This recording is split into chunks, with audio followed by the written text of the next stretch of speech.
বন্ধুরা, আমরা কম বেশি সকলেই কিন্তু মুখের যত্ন করি, একটা রুটিন মেনটেন্স করি, রুটিন ফলো করে আমরা মুখের কিন্তু যত্ন নিই। কিন্তু সেইভাবে আমরা হাত পা কোনোই আমাদের শরীরের বডি পার্টসগুলোতে কোনো কিছুই কিন্তু আমরা ততটাও খেয়াল করি না।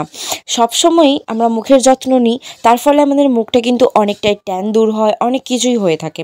কিন্তু বন্ধুরা, আমাদের মুখের সাথে সাথে কিন্তু আমাদের হাত পা ঘাড় কনুই গলা এগুলোরও কিন্তু যত্ন নিতে হবে। আমাদের যদি মুখ চকচকে হয়ে যায় আর হাত পা কালো হয়ে যায়, সেটা কি ভালো লাগবে? নিশ্চয়ই নয়। তাই আজকে এমন একটা জিনিস শেয়ার করব যা একবার ইউজ করে নিলে এই সমস্যা একদম দূর হয়ে যাবে, যা হাতের পুরনো জমে থাকা ময়লা সব উঠে যাবে। তাই বন্ধুরা, আর চিন্তা নেই হাত পা কনুইয়ের এই জমে থাকা ময়লা নিয়ে। তো চলো আমি শেয়ার করে দিচ্ছি কিভাবে তোমরা এই হাত পায়ের ময়লা তুলে ফেলবে। তো তার জন্য সবার প্রথমে আমি এখানে একটা বাটি নিয়ে নিয়েছি। এর মধ্যে আমি দিয়ে দিচ্ছি সামান্য খাবার সোডা। তোমরা এখানে ইনোও অ্যাড করতে পারো খাবার সোডার পরিবর্তে। এর মধ্যে আমি এখানে দিয়ে দিচ্ছি লেবুর রস। তোমরা এটা একদম দেবেই, এটাকে স্কিপ করবে না। তো এখানে যে কটা ইনগ্রিডিয়েন্টস আমি দেবো সব কটাই তোমরা কিন্তু দেবে, কোনোটাই স্কিপ করবে না। তো লেবু রসটা আমি খুব ভালোভাবে এখানে চেপে বের করে নিয়েছি। তো এরপর আমি এর মধ্যে অ্যাড করে দেব শ্যাম্পু। তো তোমরা এখানে যে কোনো ফেস ওয়াশ না দিয়ে তোমরা যদি এখানে কোনো সোপ ইউজ করো খুব ভালো হয়। তো যে কোনো তোমরা সোপ ইউজ করতে পারো। তো আমি এখানে শ্যাম্পুটাই ইউজ করছি। তো এরপর আমি এখানে অ্যাড করে দেব সামান্য পরিমাণে কফি। তো যে কফি আমরা রেগুলার খেয়ে থাকি, তো তোমরা যদি না ডিব্বা না থাকে তো একটা 10 টাকার পাতা কিনে এর মধ্যে জাস্ট একটু অ্যাড করে দেবে একটা ফ্লেভারের জন্য। কফিও কিন্তু ভীষণভাবে আমাদের ট্যান দূর করতে সাহায্য করে বন্ধুরা। তাই জন্য আমি এখানে অ্যাড করে দিলাম কফি। এরপর আমি এখানে অ্যাড করে দিচ্ছি টুথপেস্ট। তো আমি এখানে হোয়াইট কালারের টুথপেস্ট নিয়েছি। তোমরা এখানে কোনো জেল বেস টুথপেস্ট নেবে না। তো এখানে কোলগেট যে টুথপেস্টটা হয় ওটাই নেবে। তো এখানে দেখো আমি খুব ভালোভাবে মিক্সড করে নিচ্ছি। তো এই সবকটা উপকরণ খুব ভালোভাবে মিক্সড করে নিলেই আমাদের কিন্তু এই জমে থাকা হাত পায়ের ময়লা তুলে ফেলতে এই মাত্র সামান্য কয়েকটা উপকরণের এই পেস্টটাই কিন্তু কামাল করে দেবে একদম বন্ধুরা।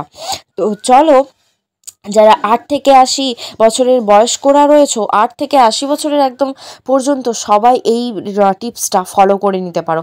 তাহলেই কিন্তু তোমাদের হাত পা একদম ফর্সা চকচকে যাবে। তো দেখতেই পাচ্ছ আমার হাতের ডিফারেন্স, হাত দুটো কতটা কালো লাগছে।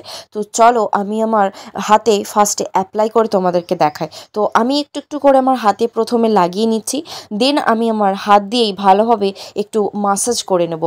তো একটু হালকা হাতে মাসাজ করবে, কারণ আমি যেহেতু এতে খাবার সোডা অ্যাড করেছি, এতে একটু দানাগুলো একটু কড়কড়ে টাইপের থাকে। তো একটু হালকা হাতে আস্তে আস্তে রাব করবে, দেখবে অনেকটা ময়লা তোমাদের কিন্তু এক নিমেষেই উঠে চলে যাবে। তো চলো আমি এটা খুব ভালোভাবে ঘষে নিয়েছি হাতের সাহায্যে। এবার আমি একটা লেবুর খোসা নিয়ে তারপর আমি আবার একটু দেখো আমার হাতে ঘষে নেওয়ার পর একটু ড্রাই হয়ে গিয়েছে। আমি একটা লেবুর খোসা নিয়ে খুব ভালোভাবে আবারও কিছুক্ষণ একটু ঘষে নেব। তো দেখতেই পাচ্ছ আমি লেবুর খোসা নিয়ে আমার হাতটা খুব ভালোভাবে আমি ঘষে নিচ্ছি। তো তোমাদেরও যদি এইভাবে অনেক দিনের পুরনো ময়লা যদি দাগ জমে থাকে, তাহলে কিন্তু আজকের এই উপায়টা ব্যবহার করে নিতে পারো।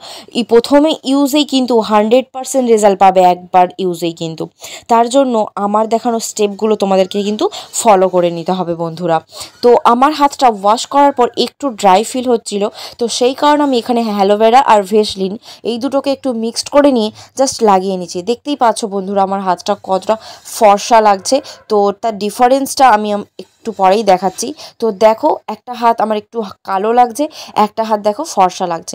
বুঝতেই পারছো তোমরা কতটা ডিফারেন্স। আমি কিন্তু এখানে কোনো ফিল্টার ইউজ করিনি বন্ধুরা। তো তোমরা দেখতেই পাচ্ছ। এবার আমি আমার এই একদম জঘন্য নোংরা পাটাতেও ইউজ করে তোমাদেরকে দেখাচ্ছি। তো সেম পদ্ধতি, ফার্স্টে আমি একটু লাগিয়ে নিলাম প্যাকটা। লাগিয়ে নেওয়ার পর হাত দিয়ে ভালোভাবে ঘষে নেব। ঘষে নেওয়ার পর একটু লেবুর খোসা দিয়ে যখন দেখছো আমার ড্রাই হয়ে যাবে স্কিনে, তখন আবারও লেবুর খোসা নিয়ে তোমরা এইভাবে একটু ঘষে নেবে, দেন ওয়াশ করে নেবে এইভাবে। তো ওয়াশ করার পর দেখতেই পাচ্ছ তোমরা আমার পাটা, আগের পাটা আর এখনের পাটা আফটার বিফোর তোমরা নিজেরাই রেজাল্টটা বুঝতে পারছো। তো দেখো আমার পাটা কতটা ফর্সা গ্লোয়িং লাগছে এবং অনেকটা কিন্তু ট্যান দূর হয়ে গেছে বন্ধুরা একবার ইউজেই। তো এইভাবে যদি তোমরাও বাড়িতে থাকা কয়েকটা উপকরণ দিয়ে আমার দেখানো স্টেপগুলো ফলো করে নিতে পারো, তাহলে কিন্তু এইরকম পা কিন্তু তোমরাও পেয়ে যাবে। তো চলো আজকের মতো টাটা।